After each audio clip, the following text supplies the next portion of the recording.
Ben Doğu Türkistan'dan selamını verdiğim için çok gururluyum. Doğu Türkistan'ı sizlere emanet ediyorum.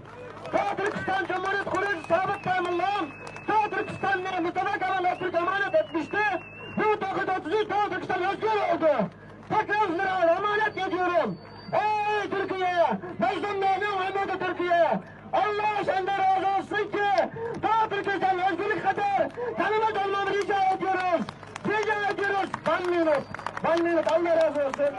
Bakın sevgili kardeşlerim, Doğu Türkistan için zalim kim? Tüm medyalarda iftiralar, töhmetler yapıyor. Biz buradan sesimizi duyduruyoruz. Ödemediğimizin, soydaşlarımızın sesini duyduruyoruz. Allah Türkiye'de razı olsun. Yanımızda olun. Sen yapsınız kardeş, teşekkür ediyorum.